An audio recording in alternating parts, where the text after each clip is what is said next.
Hello. Hello, everybody.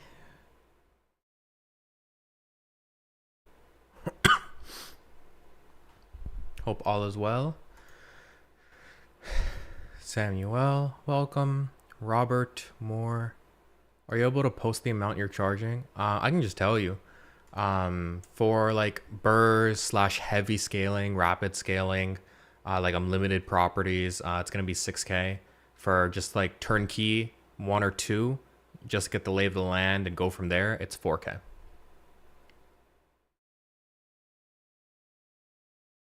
Obviously, I don't just say like the number because there's an explanation to it.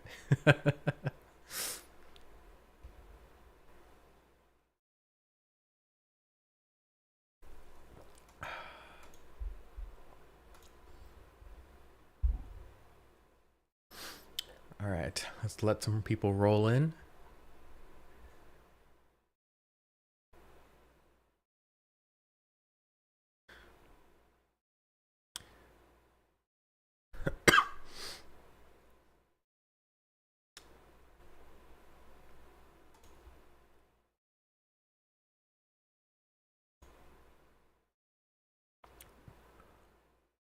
What's up, Luckman? Eileen, welcome.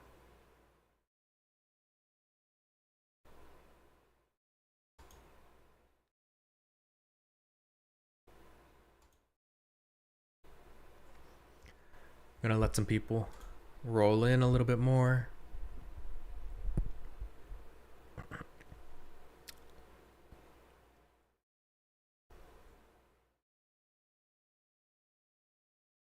Feel free to ask me any type of questions. Hello, Jara. Jara.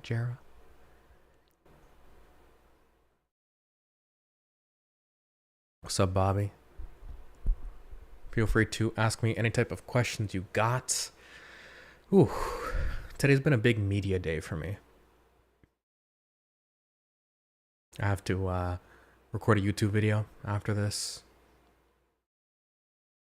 Then record a bunch of TikToks. I try to record nowadays like 10 TikToks a day, but it's quite a lot if I'm being honest. How many rentals do you have? Currently buying the 11th. Well, looking for an 11th. That's probably a better way to say it. How many houses does someone have to make 10K after all expenses? And how much is capital minimum? To buy a turnkey home, around 25K. To buy a burr, somewhere between 12 and 17. Could be less if you're using your own cash or line of credit. Then it could be under 10. And to make 10K a month, I mean, kind of just do the math. Each one gets $350 to $500 net. Profit about 5K a month. Am I wrong from those rentals? No, I profit about 10 to 13K a month from rentals. My gross is about 33%, about a third. Like a little over a third. Kind of, it just depends. By the way, for those that don't know, I am streaming across like 3 different platforms right now. Instagram, YouTube, and TikTok. So if it looks like I'm answering questions out of thin air, it's because I'm answering on one of the other platforms. On YouTube, how's Section 8 of Florida doing? Not great, if I'm being completely honest. Jacksonville's kind of the main place that people do Section 8 in Florida, and yeah, it's not doing great. Kind of saturated. Now you can still do well there. Like I have one student looking in Jacksonville, Florida right now, but prices are about like 130 to 140 for something even just like really cheap. Like the floor is like 130. So yeah, it's gonna be not fantastic profits. It's gonna be probably like cash flows like 300, 350, despite buying a substantially more expensive house than we're used to. But appreciation's decent as well. It's probably about 4 to 5% a year compared to the 2% on average.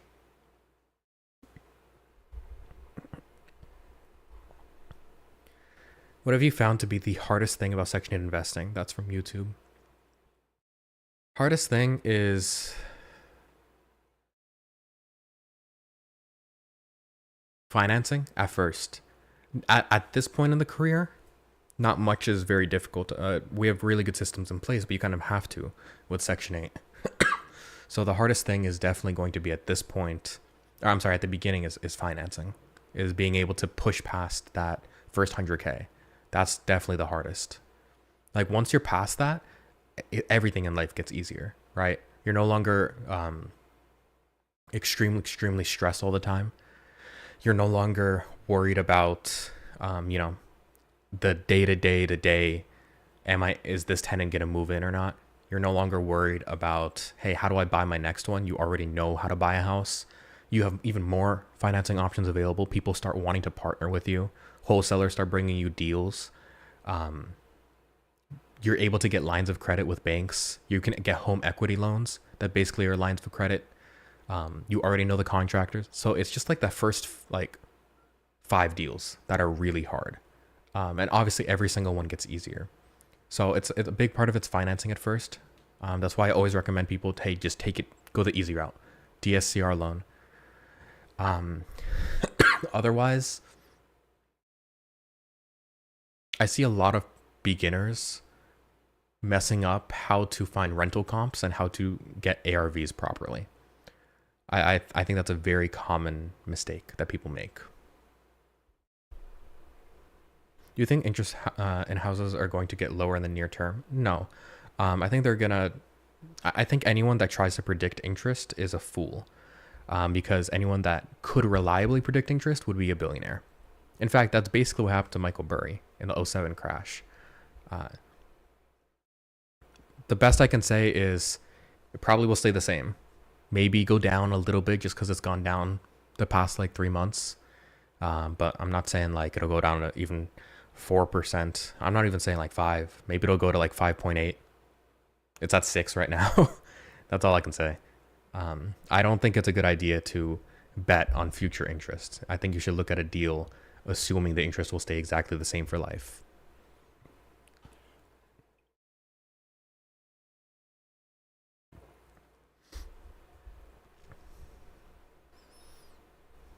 What's up, Brady?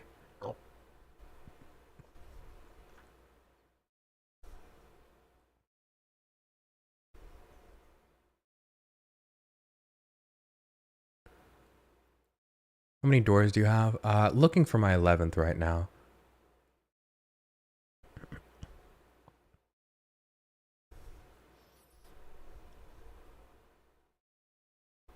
Honey, why the crying emojis? That's did I say something stupid? Minimum amount of cash flow. Um Minimum amount for first purchase with $500 cash flow. I think my answer doesn't change. Like 25K for a turnkey.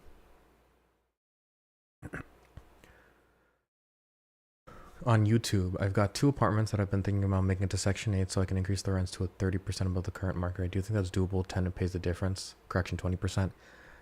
I don't think it's a good idea to make apartments or multifamilies Section 8. I've done that in the past and it's been a management headache. Now, I'm not trying to violate fair housing law, so I'm not going to say much past that. But I will just talk about my own experience, which is that every week we had cops getting called out to the properties that I'm talking about. Now, whether that was correlated to Section 8 tenants, I am not going to say, because that is a violation of fair housing laws. But the properties that we did have Section 8 tenants into, those were troublesome properties to manage. I saw your college video. Didn't know you worked in tech. I do have a bachelor's in computer science. I work. I worked as a software engineer for a few years. That's really something I recommend to everybody, right? Not to be a software engineer, but you should keep your W-2 job while investing. Like you should only ever quit your W-2 job when you're at a point where I still do contracting work. You should only quit your W-2 job when it fully replaces your rentals fully replace your W-2 job, and you still have like 30% extra to keep investing.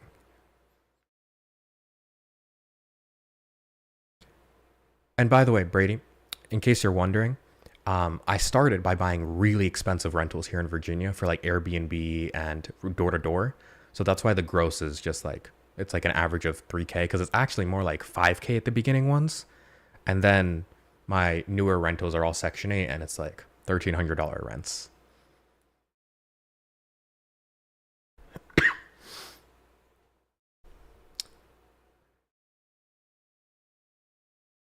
The housing market's terrible. I wish I bought in 2020. Yeah, man, we all do. Uh, yeah.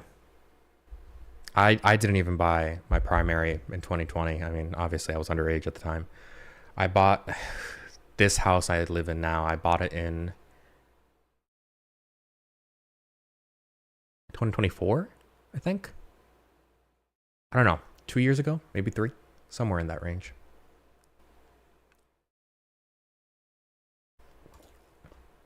Is it possible to pay for your services in monthly installments, or has to be full payment?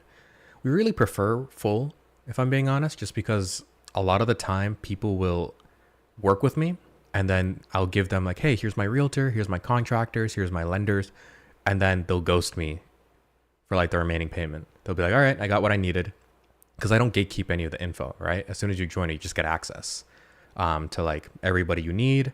You also get like my full roadmap. Like I give you a full 6-month to-do list basically. So a lot of people will join it and then they'll just download all the material and then immediately leave. So it kind of screws me over. So we do offer stuff like Klarna, Afterpay. There's something called Split It, which is basically like a guaranteed buy now, pay later, where you don't have to like check credit or anything. So we do offer those. So in case you're interested, DM me, or just click the link in my bio or description wherever you're watching on, and you you can go to my website and there's like an application you can fill out, and then book a call with my team, probably with my right hand man Alan.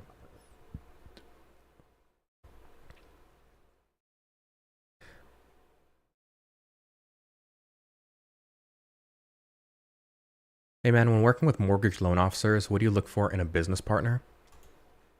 No loan minimums, biggest thing, or a loan minimum of that's so low that it doesn't matter. For example, like 40K, right? Um, Second, having good LTVs, 15% for DSCR. I'm sorry, technically 85% LTV for DSCR, 20 if it's a hard deal, and 680 credit plus. And then, yeah, those are pretty much what I require in a lender. I really don't like it when lenders take a long time on deals. I don't like it when they say they can do a deal and then halfway through they back out or say, oh, no, it's not possible. I'm a really big fan of self-funded companies for lending. I nowadays I don't like it when a mortgage broker or DSCR lender, whatever, goes to a third party.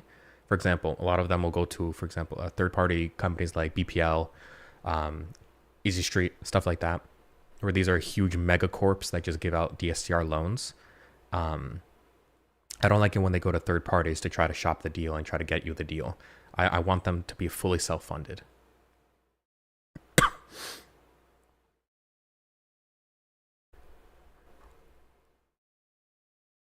I'm starting my journey this year with 2 others in university. Hey man, if you need mentorship, DM me or click the link in my bio/description. On YouTube.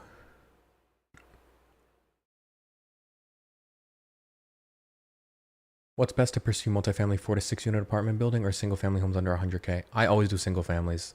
I don't invest anywhere else. I don't invest at all at any point in anything other than single families at this point. It's just too much of a management headache, especially because I self-manage. I don't like giving up the 10%. Really appreciate your insight and knowledge. Thank you for your honesty. No problem. How many properties do you have currently? I'm hunting for my 11th right now. But my criteria nowadays is pretty strict because I buy them in cash, which means that if I buy a property, that means that's the property I need to commit to. And then my money gets tied up for, 4 months. So since I'm buying them in cash, each one has to matter, right? So I'm hunting for the 11th right now. My goal is to find it by the end of March. That's my goal.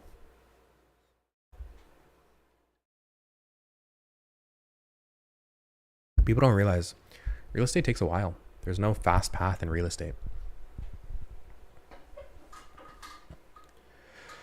Do you help with guiding to the self-funded lenders you speak of?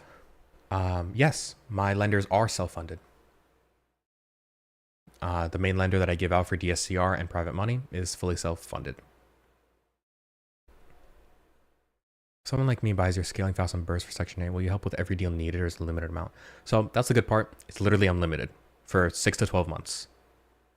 Like, it actually is unlimited. As long as you're not like booking 10 meetings a day, because that's like just abusing it. But yeah, if you buy 20, that's fine. Just keep in mind, like, time frame really does exist. Like, each deal is sequential, right? A lot of people come to me and they're like, I have 30K, help me do 30 burrs within the next year. And I'm like, that's impossible. Like, no, not possible. Zero chance. Because each burr will tie up your money. People don't realize that. Like, each burr completely ties it up until you refinance.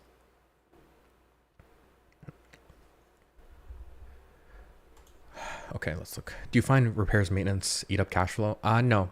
We have home warranties and home insurance that covers pretty high amount of repairs, etc. And then even past that, we still put aside a 15%. So no, that $350 to $500 net is after maintenance. You're going to rent and fly private jet in your life? May as well, man. I doubt it. I don't think you guys realize, like, I'm not rich. Like, I just make a healthy amount of income. Like, my net, according to like this 30K a month gross, is like 10 to 13K. Like, yes, that's very nice for a 22-year-old to make. And then on top of that, I have mentorship income and some contracting work I do occasionally. So like, my take home every month is probably around 30 to 40. Like, that is true. The properties themselves make like 10 to 13 of that. So it's not like I'm not like rich, right? Like, a private jet costs 20K. Like, that's 2/3 of my income every month. Like, no, I can't do that. I don't even fly first class. Like, I fly Spirit. I fly Frontier, right? If I'm taking a sleeping pill, putting on an eye mask, as long as I have legroom, I will pay for legroom. I'll do that. As long as I have legroom, like, it doesn't matter anymore. I'm going to be asleep.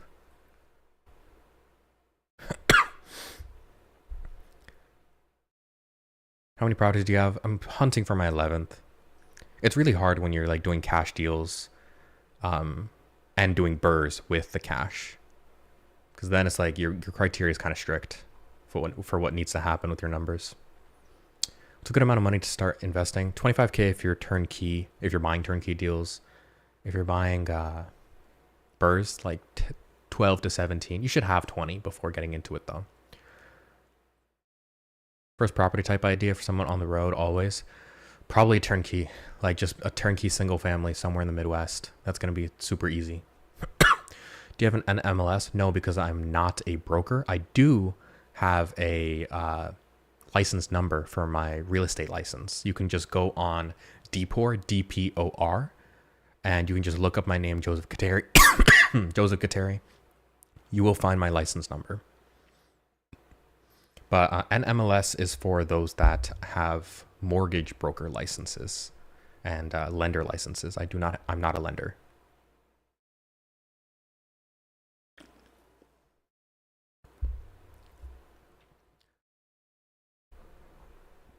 Do you rent or own your primary residence? I own it. I bought it 2 or 3 years ago. I bought it for, I probably shouldn't say the price actually. I don't want to get like doxxed or anything. But I live in a fairly expensive area. I live in Fredericksburg, Virginia. So it's not like insane price. Like, I didn't buy a mansion. Like, I bought a pretty standard, normal house. If you had more Section 8, you'd be wealthy because it's pure cash flow, right? No, people get that wrong. Get that wrong a lot. Like, my properties are mostly Section 8. And no, cash flow is $350 to $500 net per property. People get that wrong so much. These gurus say, oh, 700 cash flow, 800 cash flow. That's just wrong. Like, they're straight up lying to you. It's possible to do everything with just a laptop, not needed to be present on the property in a different state. Absolutely. When I started, I only had a laptop. I had like a what is it called? A Dell Inspiron 15, which is like a gaming laptop, but like not a good one. That's all I had when I started out. I never visit the properties either. The only properties I visited are the ones that I own in Virginia. Because like they're near me. Like I bought them first, right? Before I got into Section 8.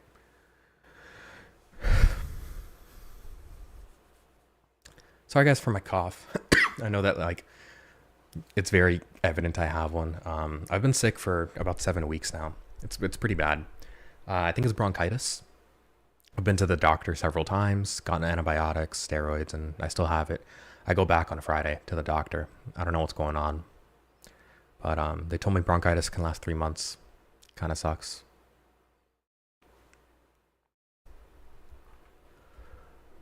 What's your cash on cash or cash flow per house you look at? I think I'd answer that, but 350 to 500 and 15 to 20% returns. I'm putting bids but keep losing to others, so one bidding, how is it possible for me to have the highest bid or make competitive? What markets are you looking at? That's a good question.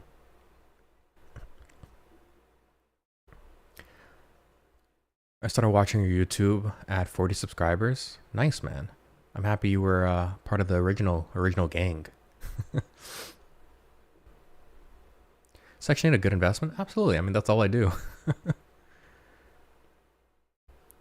I mean, we were getting 15 to 20% returns. Stock market's only 9% on average. Granted, stock market obviously is a different form of investing where you just dump your money and that's it. How do you net 10 to 13 if average cash flow is 300 to 500? I mentioned this earlier, but I started off buying really expensive properties and Airbnb slash, room by room renting. I only got into Section 8.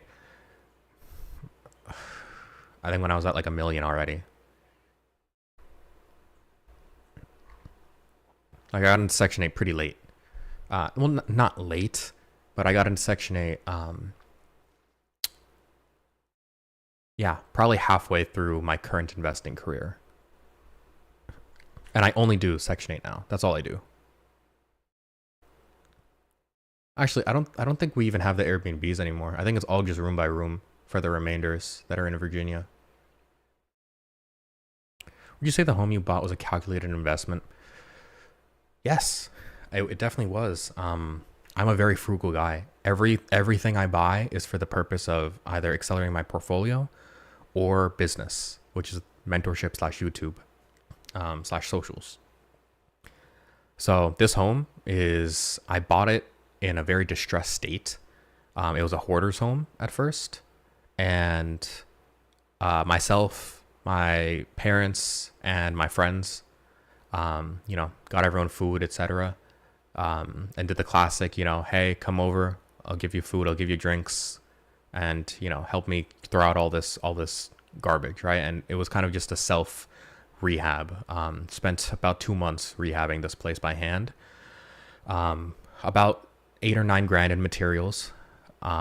No labor costs, of course.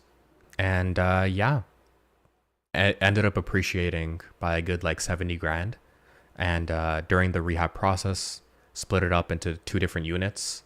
So there's the downstairs unit, which I live in, and then house hack and rent out the upstairs. This was originally a single family home.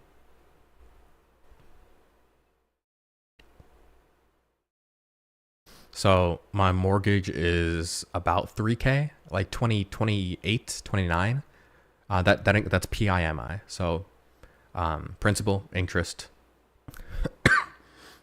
I forgot what I was saying. Principal, interest, taxes, and insurance combined. It's about like 28 or 29, somewhere in that range. And I rent out upstairs for a little over 2,100. So yeah, I live here for like $800 plus utilities, which so probably increases it to about about 1,200 a month. Yeah. So, and in return, you know, I'm building a lot of equity. It's pretty nice house hacking. Otherwise, like I don't have a ton of expenses. Like I have a car payment, but it's because I got a really good interest rate, 5%. And even that's like $300. It's for like my Tesla.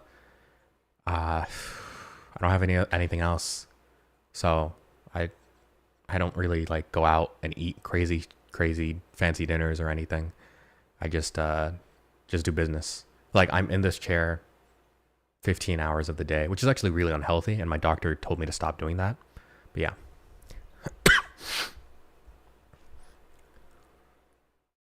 Are there any cons to Section 8 you may see? If you don't know what you're doing, you're going to lose a lot of money. In my first year investing in Section 8, I lost like 50 grand because of stupid mistakes that could have been avoided. That's why I so strongly recommend mentorship. Let me get a drink.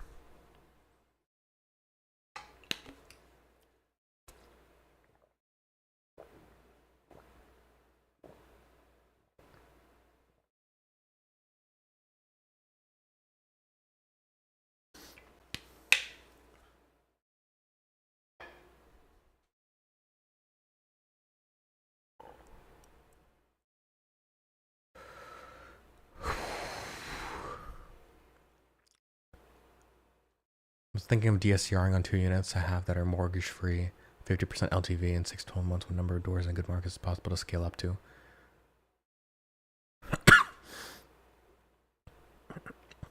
If you're buying single family homes under 120K, I always recommend putting 20% down, or 15 if your lender lets you. I don't exactly know how many homes you could buy at 50% LTV because I don't know the home values. I also don't know what markets you're looking at, or your LTV or your credit score. That's a pretty loaded question. That's something I'd have to like look at your entire finances to determine. But just general guidelines. Each turnkey home's 25K. Each BRRRR ends up being 12 to 17 if you're using private money / hard money, or under 10K if you're using cash. So you can just kind of go by those guidelines. And that's assuming all purchases or LTVs are 20%. I'm sorry, 80% LTV, 20% down. Oh,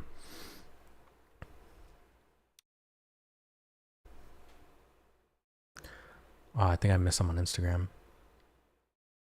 Ludin said, what's cash flow if you pay for property outright? 900 to 1,000 a month if you don't have a mortgage. I think that's about accurate. Would you consider that an easier deal than one with financing? I mean, it's logistically easier, but terrible use of your money.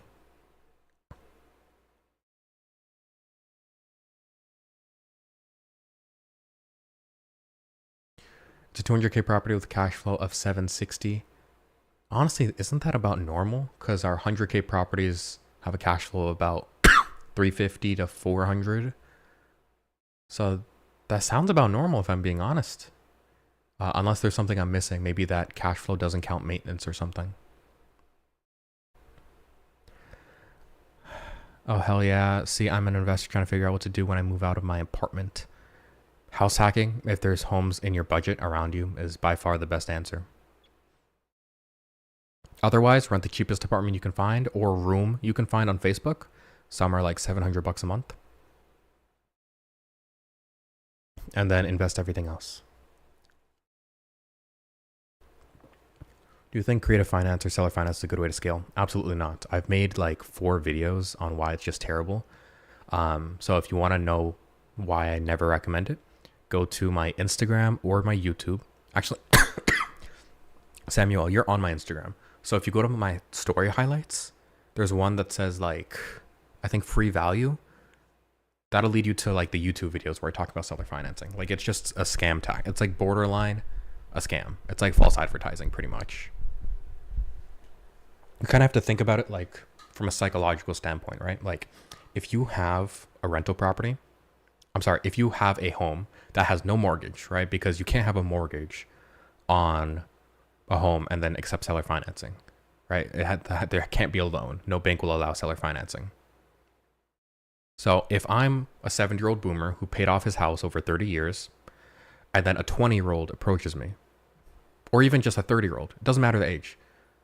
So a new investor approaches me and says, I swear, I will give you $500 for 30 years if you give me this house today. I have $1,000 to put down. They're never going to accept it. It's a waste of your time. It's a waste of their time. They're not going to accept it. Or they're going to try to make it into their terms, right? They're going to say, sure, 13% interest. Sure, 50% down payment. Sure, balloon payment in 5 years. Something like that, you know, where it's no longer going to be worth it for you.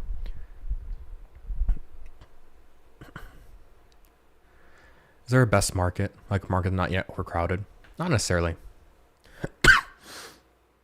I think any market that has homes in your budget is usually fine.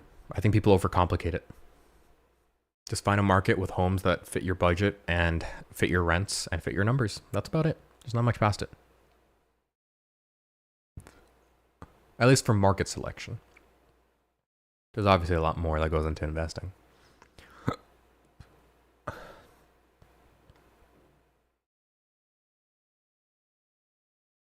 Do you buy most of your Section 8 properties as single family homes and make them Section 8s? Absolutely. Yep, that's exactly what we do.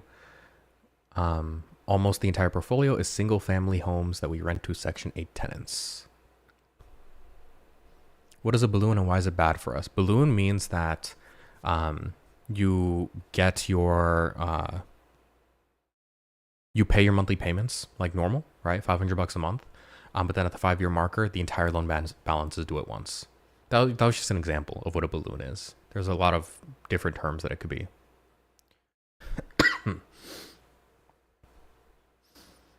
But long story short, it's almost impossible to find a seller financing deal / creative financing deal that exists on a home that is in not bad condition, that is in good condition, and B, in favorable terms for you that are better than a DSCR loan.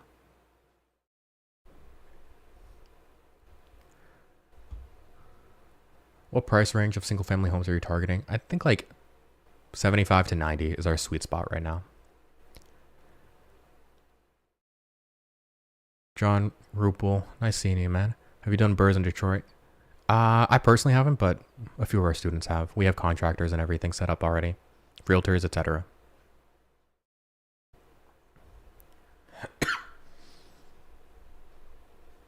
Average rehab cost? A max of $40 a square foot. We don't go above that because it's very rare that a deal works out if it's above $40 a square foot. If it's like cosmetic, 15 to 20. Full BRRRRs, 35 to 40.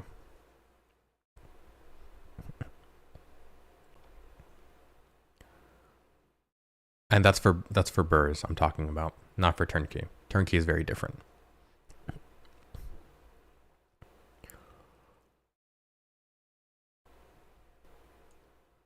Sorry, I'm just catching up on comments. That's the downside of streaming on like 3 platforms at once. There's just a lot of comments.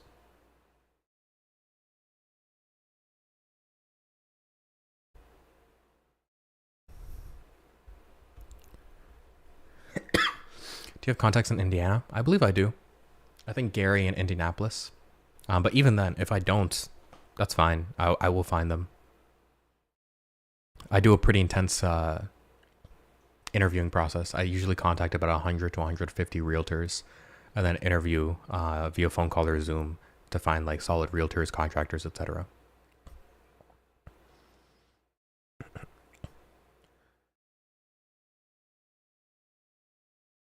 Do you upgrade with ADA equipment to allow for higher Section 8 payments because of it? No.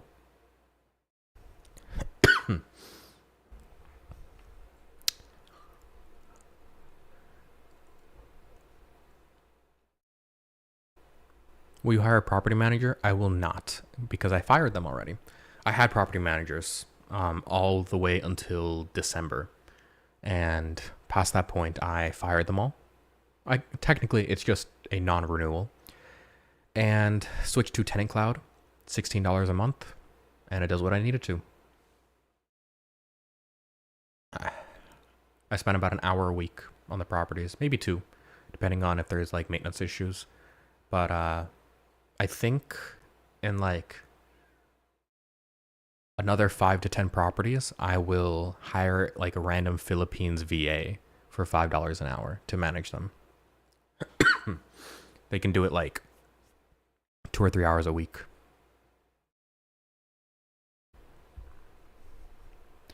What area are most of your homes in? Ironically, Virginia, but it's because I ended up buying way before I got into Section 8.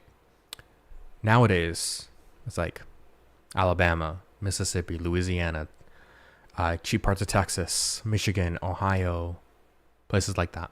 Georgia.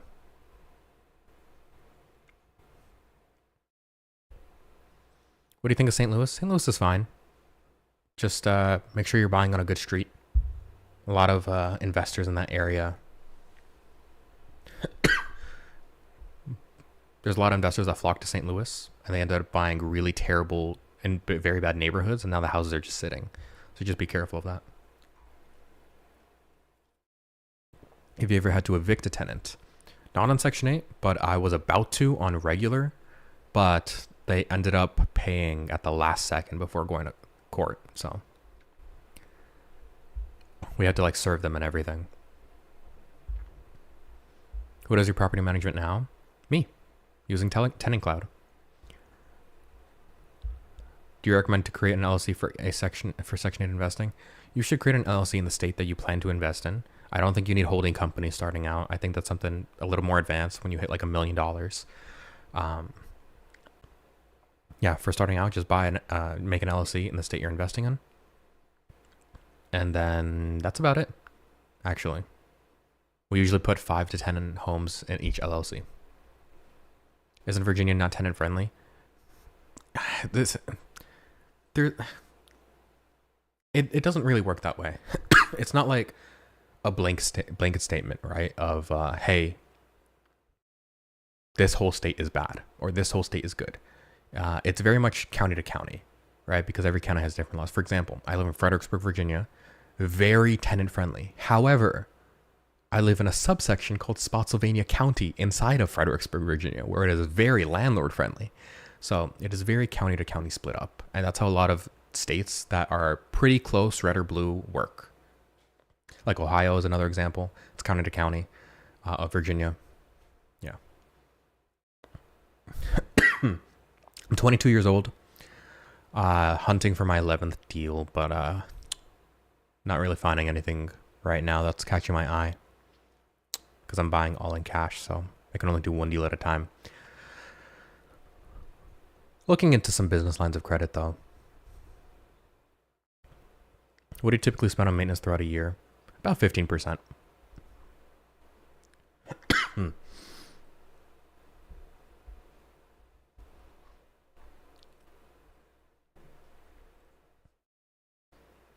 So let's say you buy several properties in different states. You have an LLC for each state to have the property under. Technically, yes. And then you can have a holding company own all of them. But in general, I don't recommend splitting your focus like that. I think that leads to a lot of analysis paralysis or to simply not, simply to cash flow less, right? Because owning multiple LLCs costs money. People don't realize that. There's starting fees. There's renewal fees. There's compliance fees. There's filing fees with your accountant.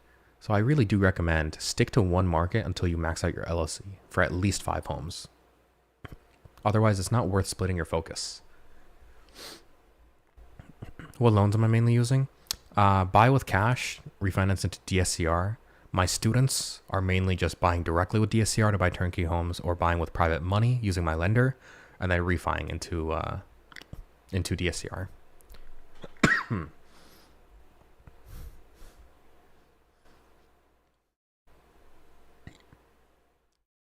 Sorry, I'm still sick. It's terrible.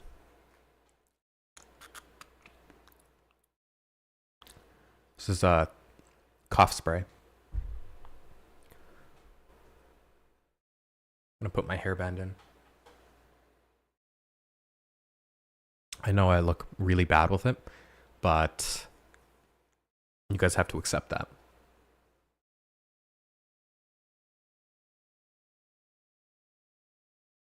I'm well aware that I kind of look like a monk.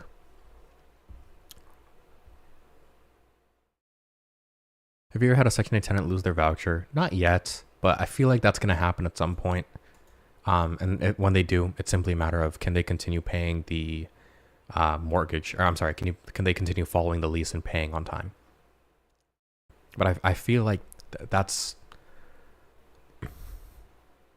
I feel like it's inevitable for that to happen. It just hasn't happened yet, mainly by chance. Where do you find your repairmen? Realtors, realtor recommendations every time. That's why it's really important to get a really good realtor, and again, why I think mentorship is so important, because you kind of need to have a good mentor to tell you who the good realtors are, to tell you who the good contractors are, etc. Right? Because we work the same way, accountants do, right? We'll save you 10x the amount of money we cost. So just for transparency, I cost somewhere between 4,000 and 6,000. 6K if it's, wanting to do BRRRRs, wanting to do like heavy scaling. 4K if you're just buying one or two properties turnkey. And I on average, I probably save each student 20 grand throughout the process, minimum. Like a good example, I just posted this on my story like yesterday. Hopefully it's still there on Instagram. One of my students was about to put in an offer on a property, and I had to tell them no, because they wanted to buy it very specifically in a neighborhood that I knew was bad in Cleveland. And then I explained to them like, hey, I know this looks good on paper, but here's why it's bad. Like, look at the condition of these specific homes. These are actually not single families. I know they look single family, but they're multi-families, and they are in much worse condition than you probably realize. So if they ended up buying that home, minimum 6-month vacancy. Minimum. That's like 10 grand gone right there, right? Because they have to pay utilities, they have to pay insurance, vacancy insurance, not even regular vacancy, which is more expensive, the mortgage, etc. Home could be broken into during the 6 months. So yeah, if anyone's interested in working with me one-on-one in my one-on-one mentorship, directly DM me on whatever platform you're watching on, or click the link in bio/description. It'll lead to my website where you can apply to be a mentorship student. Do you recommend buying cash for 3 properties and then leverage the equity to scale up? Yeah, that's fine. You can buy cash and then refi after. Has the federal government fallen behind to pay the monthly voucher amount? No, it's never happened to me. I think some people fell behind, some housing authorities fell behind when the government shut down at the beginning of the year, but they got back pay, so it doesn't matter. But that didn't even happen to me. They were still on time. Do you already have a network of contractors already set up in the markets you're investing in? Yeah, I do. I give them directly to my mentorship students. I will literally create a group chat between all of us. Is FMR the maximum the voucher will be? Yes, that's exactly how it works. The FMR is only the maximum. You should go on affordablehousing.com to find actual comps. What do you use for crime other than Crime Spot? I think you mean Spot Crime. And yes, that's pretty much all I use, other than city-data.com. That tells you the whole general zip code. How much do you profit per month? About of the 30K, probably 10 to 13 is pure profit, take home, after tax, after maintenance. My app is dealfinderai.org. Dealfinderai.org. It is my own website. I have a background in software engineering. I made it. Helps you find turnkey deals and BRRRRs directly to your inbox, to your page. Does the numbers for you, etc. So it's pretty cool. I like it. However, it's actually not performing that well, unfortunately. I think people just tend to sign up for it, find the deal they want immediately, and then cancel their subscription. That seems to be like the common thing, which kind of sucks because that means I also offer a free trial. So most people sign up for the free trial, find the address they want, cancel it, and I get no money. Or when I didn't have the free trial, people would sign up and then just request a refund. Be like, oh, this wasn't what I thought it'd be. And I'd have to give them a refund, which is worse because I had to pay fees. So it was just I don't know. I just don't know what to do with the website.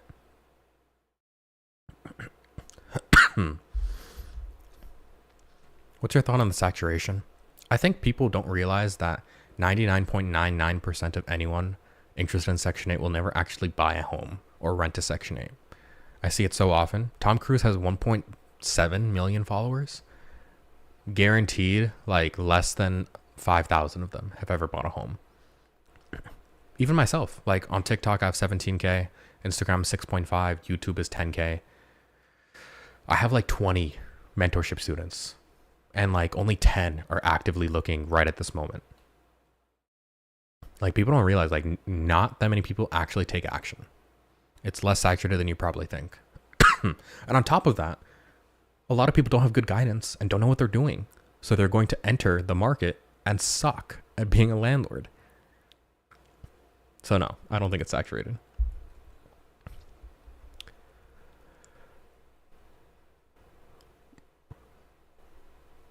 How has Section 8 helped you financially? I mean, I'm 22. I make more money than my parents times 3.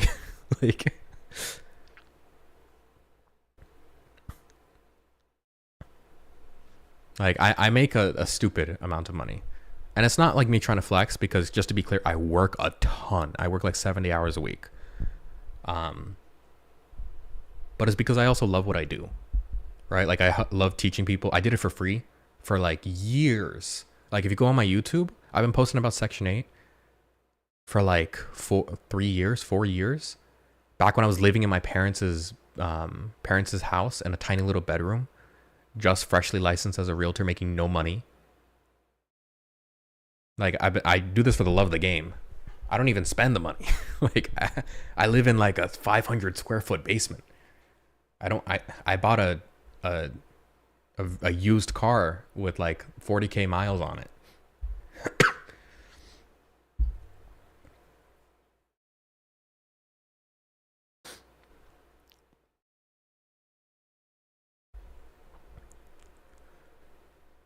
How fast to get up and running depends how much money you have. I work as fast as you do. If you have the money, you have the credit, you're on top of your work, I could get you connected with a realtor within a week. Some people take 2 months. It really just depends how fast you go. I go as fast as you go.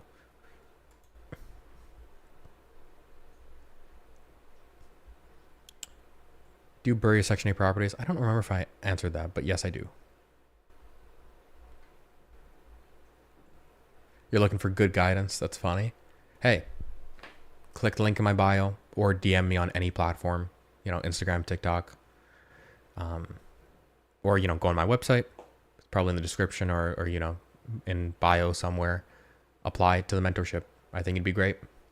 If you like what I'm talking about now, this is pretty much what the mentorship is, except just one-on-one. And obviously, like, I'm holding your hand a lot more. Like, I'm sharing my screen, showing what to do, answering your question directly, stuff like that. You have 8K, that's not enough money. You need triple that. I apologize for being a little bit blunt there, but $8,000 is not enough money. You need 25K to buy a turnkey house.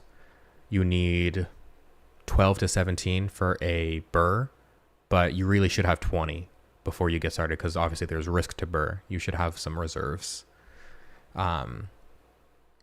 My recommendation is just keep working, keep saving, keep hustling. You'll get there. It's just don't listen to people saying you can get started with 8K. Like, I'm not trying to be mean. I don't want you to like sign up for like Tom Cruise's course or Section 8 Kareem or one of those people that are like, I can get you started with 5K, 10K. They're lying to you. They are. I've made YouTube videos about why that is, so I just don't want you to like waste your money there. Lena said, hello, harsh mentor. Goddamn. JK, you're the best. She wants me to kill myself, folks. Just an FYI. This woman wants me to kill myself. She's my loving girlfriend. What happens when your properties don't appreciate? Your properties are majority cash flow play. Yeah, it's mostly cash flow. I mean, they don't depreciate, but I'm not going to say like they appreciate. Like, I think that's being unrealistic. We expect like 1 to 2% appreciation. However, we really don't care, if I'm being honest. These are long-term plays. We're going to hold them for 30 years. By the time we want to sell it, almost always we're going to own the home outright anyways. So we're not really caring about, profits, etc. Right? If we're spending 25K to get into the deal, or even like 12K for a burr, right? When we own the home 30 years later, and then, oh man, we sell it and our take, we only make back 60K, right? The home only sold for 70 when we bought it for 90 30 years ago. I don't care because I only put 25 into it in the first place. So no, I don't care about a depreciation or appreciation much. It really is mostly cash flow that we focus on. It is nice if they don't depreciate. That's always nice. But otherwise, yeah. Is St. Louis saturated? I think it's saturated with bad landlords. I have some students in St. Louis that are doing fantastic. There's a lot of bad landlords in St. Louis. If you just go into St. Louis and be a good landlord, price appropriately, take good photos, know what you're doing, you'll be fine. I spoke with Alan today. Oh, I hope that went well. Feel free to ask any questions. I'll be live for maybe 10 more minutes. Hopefully you join the mentorship. Again, it is truly one-on-one. I'm talking to you right now. It's just me. There's no other coach or anything like that. So yeah.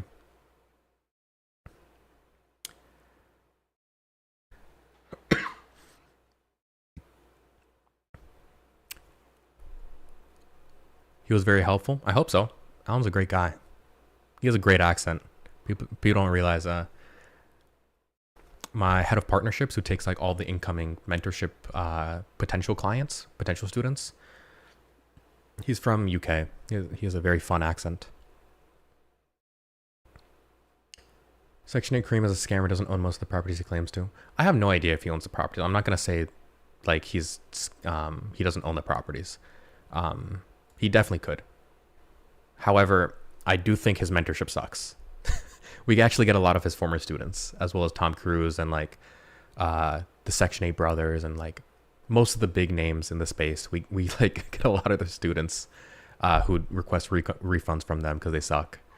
But I'm not going to say like they're fake. I don't know enough about them. I will talk about what I know to be true, which is their courses / mentorship suck. How much of all your properties are burr or turnkey? We started off on turnkey. We actually did our first burr. It was with my mom, accidentally. It was by accident because we bought a home that was way worse than we thought it was. And it actually ended up really well because it appreciated like 50K after the rehab. So it worked out really well. Since then, that was 2 years ago, I think. No, longer than that. Oh my God, 4 years maybe? I don't fully know, but since then it's just been burrs only. Even this house that I live in was a burr, technically. I didn't refi, but I bought it distressed from hoarders.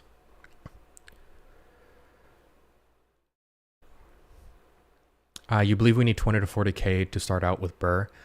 No. Well, actually, let me correct myself. Are you a US citizen and what is your credit score?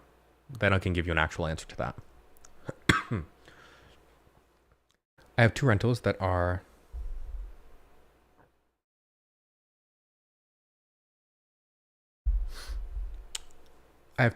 conventional loans, but will I grow faster if I start using DSCR? Probably not. There's no like differences between conventional and DSCR. The only difference is DSCR requires less documentation. You'd grow faster if you did burrs. Do you recommend avoiding burrs in the beginning because they take up more time than turnkey? I think if you don't have a mentor, there's a lot of room for error, admittedly. So I always say like do a turnkey starting out, 1 or 2.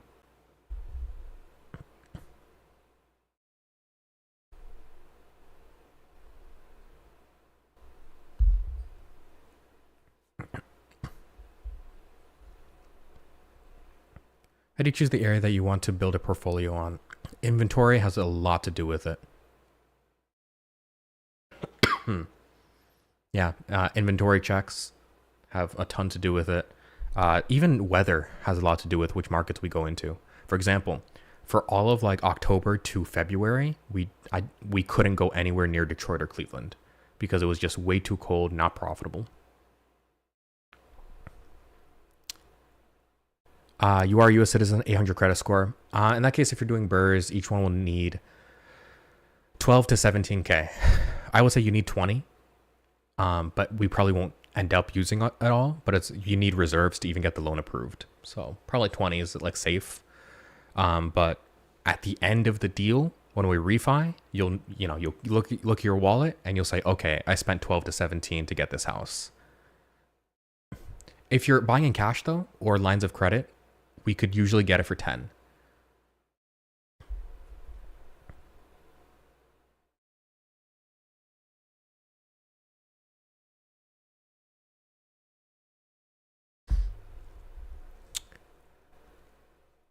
Did you have a mentor starting out? I did not. That is the reason why I recommend mentors nowadays, only if it's one-on-one. Mainly because I probably lost like 50 grand in my investing career just on stupid mistakes that could have definitely been avoided.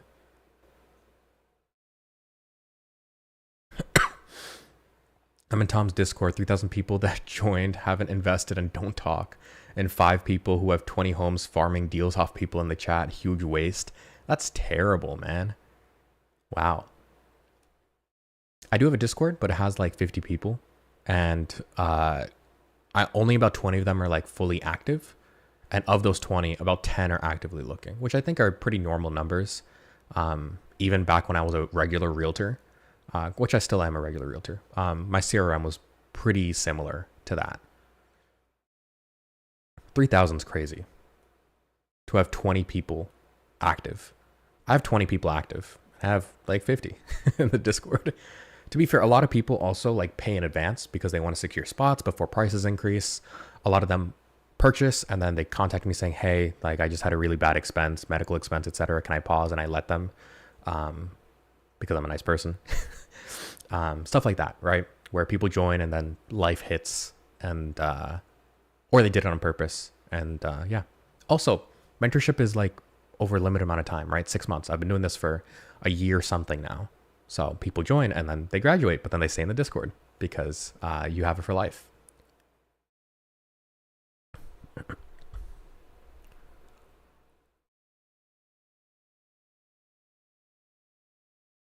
I'm 26 with 2 properties trying to get 10 to 12 properties before I'm 30. So you have 4 years. Would you recommend a BRRRR method or any other methods? BRRRR, but again, keep in mind, you still need money. Like you still need to have a steady income to do BRRRRs. Like the money doesn't come from thin air. You'll need about 12 to 17 for every deal. So if you get, a total of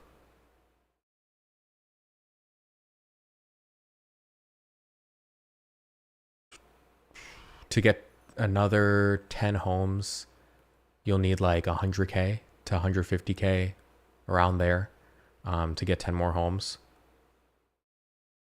So again, if you're spread over 4 years, then kind of do the math on that.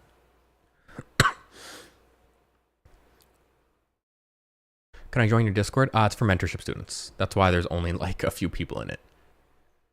If you're interested in the mentorship, it's one-on-one. I hold your hand for like 6 months, 12 months, help you get Section 8 deals. It's been between 4,000 and 6,000, somewhere in that range, depending on what you need.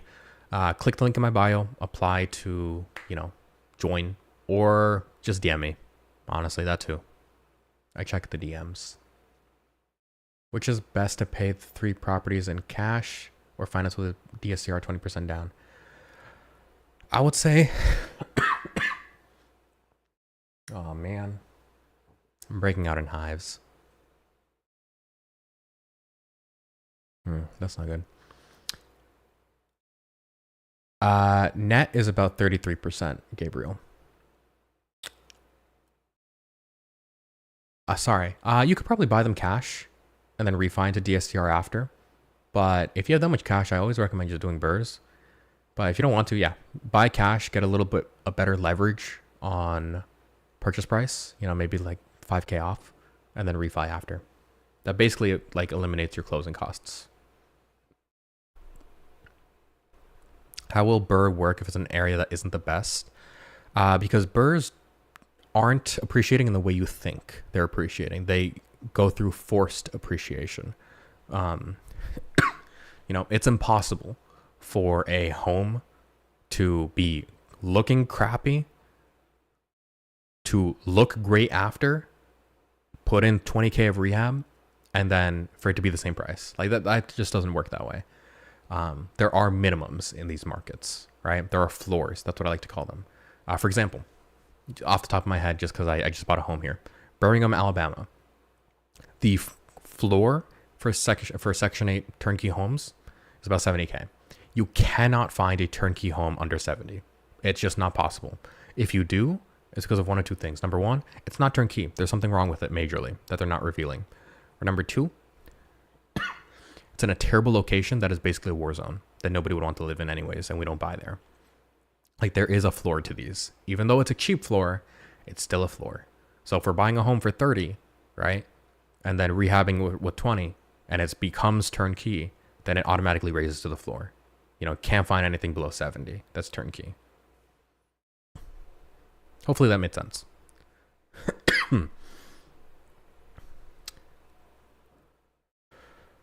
Okay.